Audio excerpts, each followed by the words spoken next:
Hello, നമുക്ക് ചേന ഒലത്തിയത് ഉണ്ടാക്കിയാലോ? അപ്പം മാക്സിമം എല്ലാവരും പച്ചക്കറിയും കാര്യങ്ങളൊക്കെ കഴിക്കാനായിട്ട് ശ്രദ്ധിക്കട്ടെ. കാരണം ഇറച്ചിയും മീനൊക്കെ മഴക്കാലത്ത് ഒഴിവാക്കണം. കാരണം നമുക്ക് ഛർദി, ലൂസ് മോഷൻ അങ്ങനെയുള്ള അസുഖങ്ങളൊക്കെ വരാനുള്ള സാധ്യത മഴക്കാലത്ത് വളരെ കൂടുതലാണ്. അപ്പോൾ അതേ ചേന കഴുകി വൃത്തിയാക്കിയതിലോട്ട് നമുക്ക് മഞ്ഞൾപ്പൊടിയും ഉപ്പും കൂടെയും ചേർത്ത് കൊടുക്കാം. എന്നിട്ട് നമ്മൾ കുക്കറിലാണ് വേവിച്ചെടുക്കാൻ പോകുന്നത്.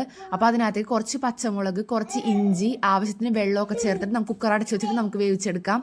അതിനുശേഷം നമുക്ക് ചട്ടിയിലോട്ട് കുറച്ച് വെളിച്ചെണ്ണ ഒഴിച്ചതിന് ശേഷം നമുക്ക് വേണ്ട ഉള്ളി അരിഞ്ഞ് ചേർത്ത് കൊടുക്കാം. നമുക്കിങ്ങനെ ഒലത്ത് സംഭവങ്ങളൊക്കെ ഉണ്ടാക്കുമ്പോൾ അതിനകത്ത് മാക്സിമം ചെറിയുള്ളി ചേർക്കാനായിട്ട് ശ്രദ്ധിക്കുക കേട്ടോ. ചെറിയുള്ളിയാണ് ഒലത്തിന് എപ്പോഴും ടേസ്റ്റ്. പിന്നെ അതേപോലെ തന്നെ ഇതേപോലത്തെ ഉണക്കമുളകും കൂടെ ചേർത്ത് കൊടുക്കാം മുളക് പൊടിക്ക് പകരം.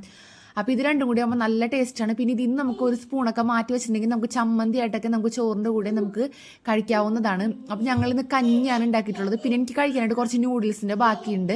ഉമ്മച്ചിക്കും വയ്യാത്ത തന്നെ കഞ്ഞിയാണ് ഇന്ന്. അങ്ങനെ വേവിച്ച ചേന നമുക്ക് അതിലോട്ട് തട്ടിക്കൊടുക്കാം. എന്നിട്ട് നല്ലപോലെ മിക്സ് ചെയ്യാം.